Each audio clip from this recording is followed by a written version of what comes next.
The April Fool's joke this year isn't use a benchmark because that still hasn't stopped being a joke since last year. No, this year I'm going to go and criticise all companies for having really stupid naming schemes. For common plebs, product naming schemes are worse than useless. They're actively misleading to suggest that something starting with a bigger number is better than one starting with a smaller one. And trying to explain to an average person how it is but also isn't is just too complicated and time consuming. All naming schemes are bad for one reason or another. We just accept it because you can't condense something as complex as a computer component down to a single number. Chances are you are not a common pleb. You've watched every Linus video this week and have the outline of Steve's hair burned into your retinas. You're a tech genius. So what's the third number of a product's name mean? Because now, in Intel and Nvidia products, the third number is the new second number. Intel got there logically by constantly adding 1 to their first number. Nvidia kind of reached 10 with a few missed generations and then started counting in tens from then on for some reason, apart from for the 1600 series, with 6 obviously chosen as being the sensible halfway point between 10 and 20.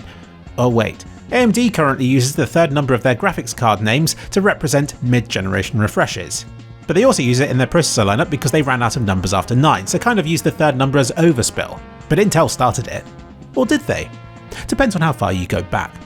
The simple answer is, it's complicated, and then the last number is completely useless. It's just there to make the other numbers 10 times more valuable, apart from the Intel 5775, a processor that proves even billion-dollar corporations enjoy palindromes.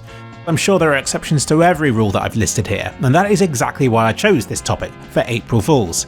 Because when it comes to naming hardware, why should rules be followed? It's not like the names of things should be there to help inform people about what it is that they're buying or anything like that. I've not even gotten to the letters that they put at the end of the names. You could have a whole video talking about that, a whole series even. Nvidia uses Ti to represent a higher tier of performance than the one without Ti, but recently has started releasing those without there being a base model to compare it against. And they did that super naming scheme for one generation, which was essentially a Ti, but not. Because why not? A long time ago, AMD used XT to represent the best. So Nvidia got XT and used it to represent their budget options, which is kind of funny. Then AMD got all defensive, which apparently involves adding lots of X's to things, like the XTX and the XXTX and, of course, the XFX RX XTX. But it's fine, because as long as everything else is equal, a larger first number means a better product. Apart from with the 6500 XT, which doesn't have some of the stuff that the 5500 XT has. Intel's 1200 processors are mobile versions of the 12000 series, but there are mobile 12000 series processors as well, and AMD's 4000 series of processor is actually more cut down than their 3000 series was. Their new 7000 series of processor is pretty good, shame they forgot about the 6000 series, although they do have a few 6000 series mobile chips, which are Zen 3+. While their 5600U is Zen 3, but their 5500U is only Zen 2. But all that's fine.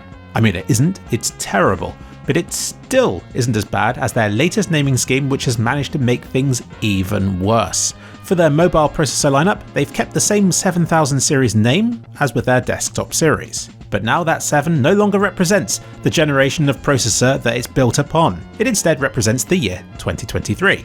It's like they've purposely gone out of their way to make it not make sense.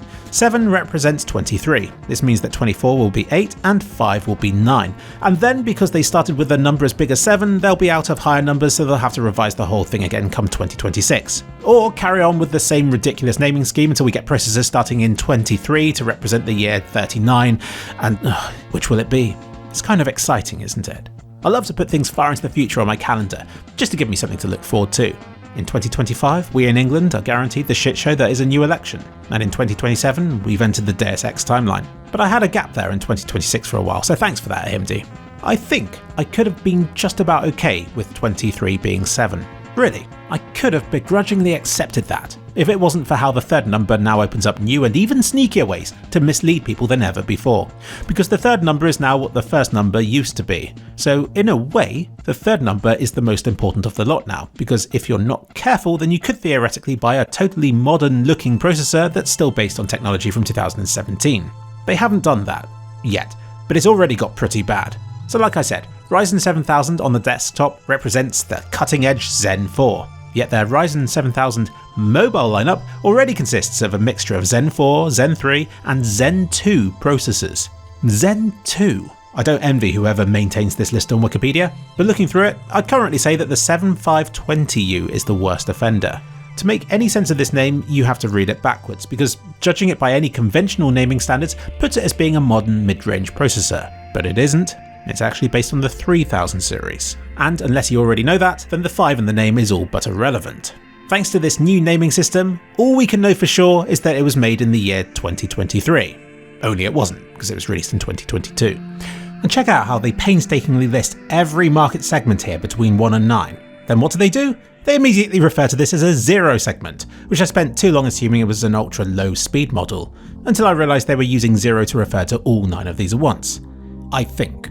I double checked this when proofreading this video, and I've left it more confused than when I started. It seems like the more you know about processors, the less you'll know by default about this lineup. I won't dwell. I'll let you think up the ridiculous possibilities of the Ryzen 9915E and stuff like that. I want to end this video on something positive. I'm old. I've seen naming schemes come and go. They go up the generations, sometimes skipping one for a reason that's never explained. Then once they reach 9, they have a crisis and reinvent themselves again as something else. Yet Intel seem better than most. Their core processors have gone through 13 generations now, and pricing that seems locked to inflation. And sure, several of these generations were very similar. They missed a trick by not having the I number as being the number of threads, and there was a bit of a core count regression come the 11000 series, but for the most part, they've maintained one of the longest running consistent naming schemes ever seen. Thanks Intel. And they've just entered the graphics card market with their A series. It's not a number, it's a letter. And next will be the B series, and then the C series, and so on, which means we could potentially see 26 generations of graphics cards, all with consistent naming schemes.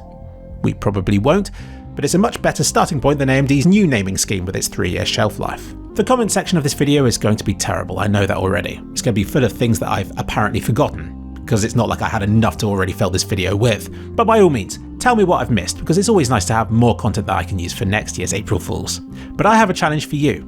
Imagine you're about to make your own processors and graphics cards. Which naming schemes would you choose?